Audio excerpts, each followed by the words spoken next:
Magandang balita, Biblia. Lukas Kapitulo 15. Ang nawala at natagpuang tupa. Isang araw, ang mga maniningil ng buwis at ang mga makasalanan ay lumapit kay Jesus upang makinig. Nagbulong-bulungan ang mga Pariseo at mga tagapagturo ng kautusan. Sabi nila, ang taong ito ay nakikisama at nakikisalo sa mga makasalanan. Dahil dito sinabi sa kanila ni Jesus ang talinghagang ito.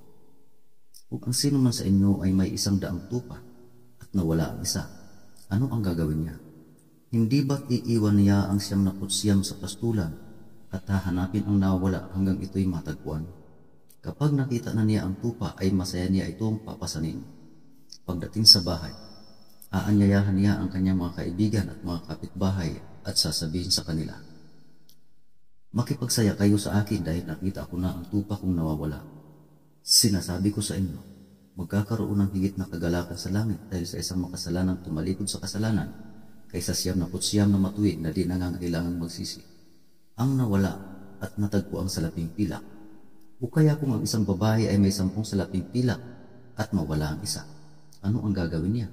Hindi ba't magsisindi siya ng ilawan, wawalisin ang buong bahay at hahanaping mabuti ang nawawalang salapi hanggang sa ito'y kanyang makita?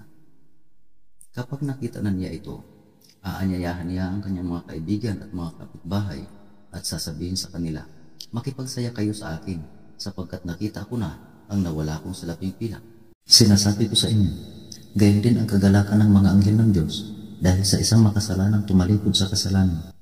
Ang 2 anak. Sinabi pa ni Jesus, may isang tao na may 2 anak na lalaki.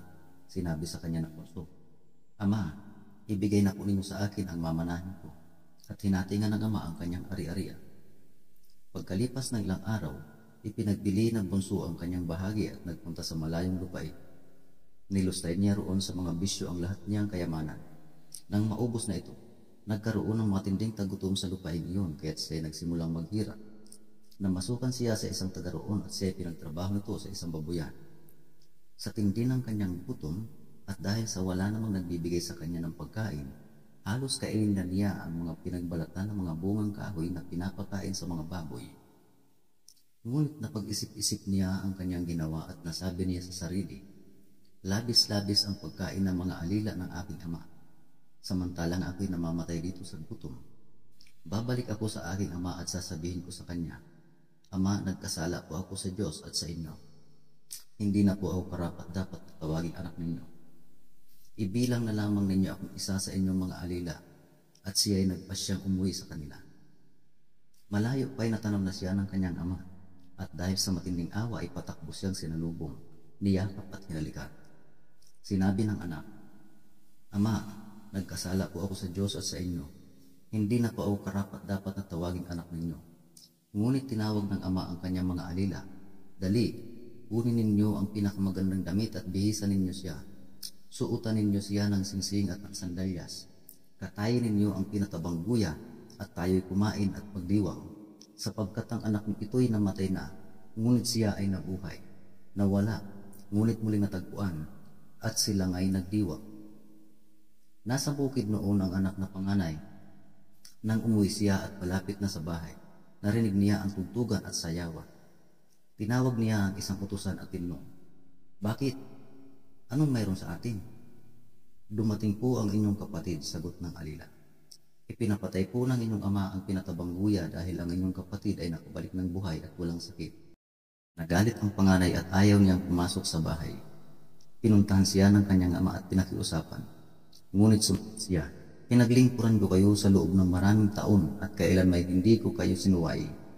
Ngunit ni minsay hindi ninyo ako binigyan ng kahit isang maliit na kambing para magkasayahan kami ng aking mga kaibigan. Subalit nang dumating ang anak ninyong ito na lumustay ng inyong kayamanan sa masamang babae, ipinagpatay pa ninyo siya ng pinatabang guya. Sumagot ang ama, Anak, lagi kitang kapiling at ang lahat ng aking ari-arian ay sa iyo. Nararapat lang na tayo'y magsaya at magdiwang sapagkat namatay na ang kapatid mo, ngunit nabuhay. Nawala ngunit muling natagpuan. Footnotes. Lukas Kapitulo 15, versikulo 13, ipinagbili, sa Griego ay tinipon.